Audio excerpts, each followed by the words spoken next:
안녕하십니까. 2024년 6월 8일 최병무의 팩트 시작하겠습니다. 이화영 전 경기도 평화부지사에 대한 수원지방법원 형사 11부 신진우 재판장이죠. 선고가 있었습니다. 징역 9년 6월, 벌금 2억 5천만 원, 추징금 3억 2,595만 원 이렇게 돼 있죠. 이화영 전 부지사가 받고 있는 혐의는 4가지입니다. 뇌물, 정치자금법 위반, 외국환거래법 위반, 증거인멸교사. 이 중에서 이제 제가 이재명 대표와의 연결고리, 이걸 말씀을 드리려고 하는 건데, 연결고리는 직접적인 연결고리는 대북송금입니다.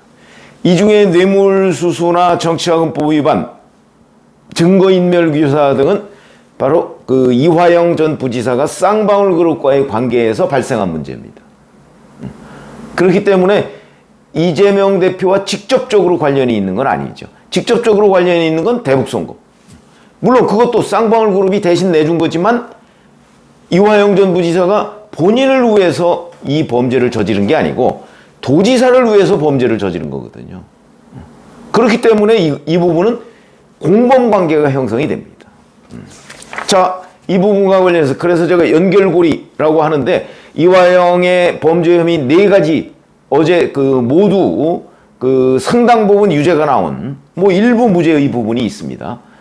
그런데 그거 빼고서 4가지 중에 1가지는 이재명 대표가 공범관계에 있다, 그래서 그게 연결고리다 이렇게 말씀을 드렸는데, 대북송금 부분에 관한 검찰 기소 내용은 아시다시피 이재명 경기도지사가 2019년 도지사로서 방북을 하기 위한 비용, 이걸 북한이 요구했죠. 300만 달러.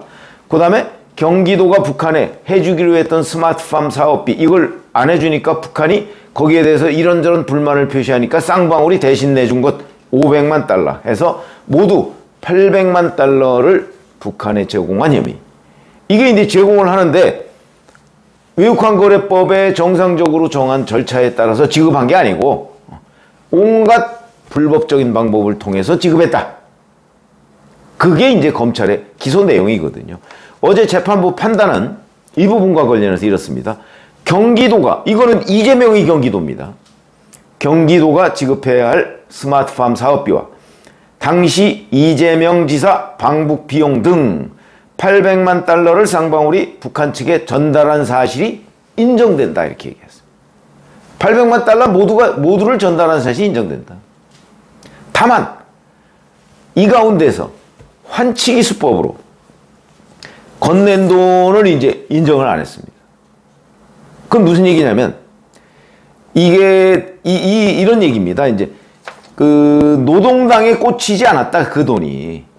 그러니까 노동당이 아니고 북한의 조선아태평화위에 갔는데, 이거는 이제 쌍방울과 조선아태평화위 간의 어떤 사적인 거래일 수 있다는 거죠.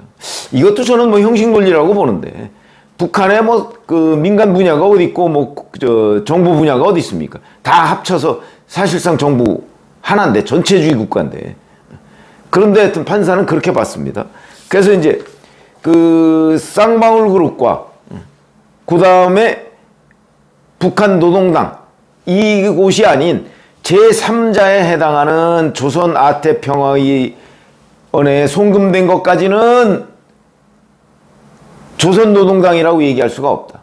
그러니까 이 부분은 빼자. 근데 환치기라는 거는 같은 계좌를 이 나라에 하나 설치해놓고 또 이 나라에 하나 설치해놓고, 그리고서 이 나라에서 입금을 하죠. 그렇게 하고 이 연결고리는 잘 모르는데 이 나라에서 똑같은 액수를 찾는 겁니다. 외화로 찾는 겁니다. 여기서 예를 들어서 원화로 입금해놓고 중국에서 위안화로 찾아서 북한에 주는 거죠. 이게 환치기 수법이거든요. 약간 요런 식의 형태가. 그래서 이 부분을 이제 지금 송금은 인정했지만 노동당에 꽂히지 않았다는 것 때문에 무죄로 본 겁니다. 이렇게 되니까 이제 환치기가 아닌 불법적인 대북송금이 이제 800만 달러 중에서 394만 달러가 인정이 됐습니다. 절반 정도가 인정이 된 거죠. 그 중에 이제 스마트팜 사업비 500만 달러 중에서는 164만 달러가 인정이 된 거고, 경기도지사 방북비용 300만 달러 중에는 230만 달러가 외국환거래법 위반으로 인정이 된 겁니다. 이 부분이 직접적으로 이제 뭐 사실상 800만 달러가 다 이재명 대표와 연결고리인 건 맞는 거죠. 근데 이게 이제 제3자 뇌물죄의 경우에 대상자가 누구이든 뭐 조선아태평화위든 북한 노동당이든 상관이 없다고 합니다. 그러니까 이 제3자 뇌물죄의 실질적인 수혜자, 그러니까 쌍방울 그룹이 800만 달러를 북한의 조선노동당이나 아니면 조선아태평화위에 줬는데 그 준 것의 수혜자가 이화영이냐 이재명이냐, 어제 법원 판단의 맥락을 보면 그걸 수혜자는 이재명으로 본 거죠. 맞는 판단이죠.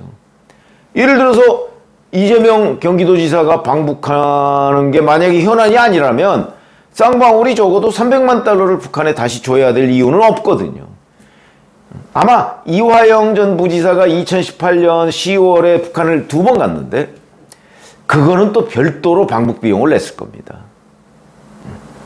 그거는 지금 여기에 없죠. 아마 그거는 이화영 전 부지사가 어떻게 만들어서 갔을 가능성이 있죠. 북한에 방문할 때요, 그냥 맨입으로 북한이 방문을 허용하지 않습니다. 그건 뭐 다 알려져 있는 얘기입니다.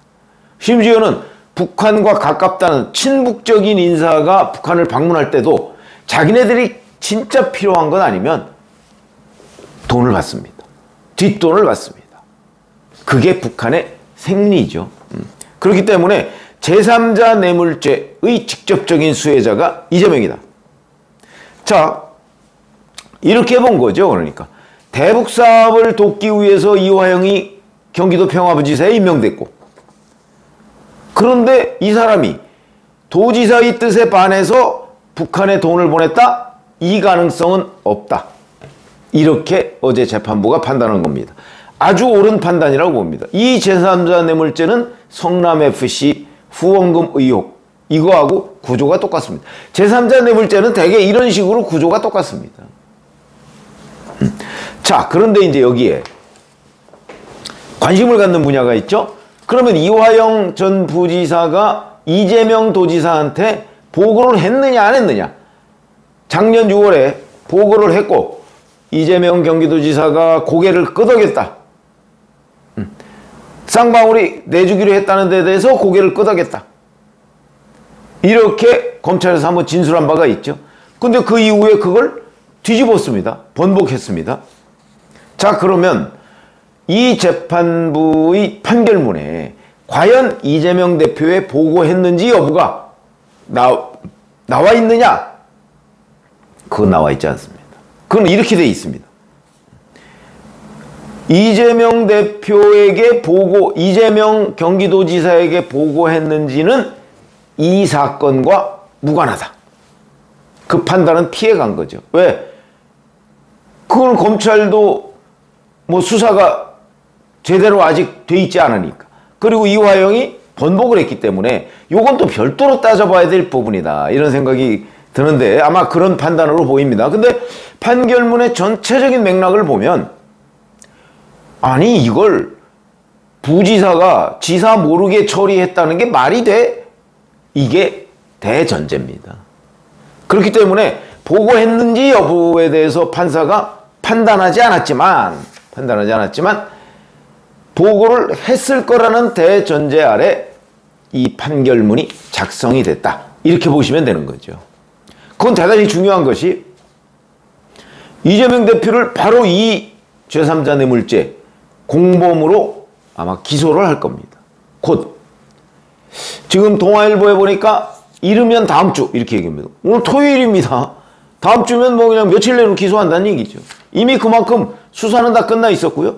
작년 9월 이재명 대표에 대한 구속영장에도 이 부분이 혐의사항으로 들어가 있었습니다.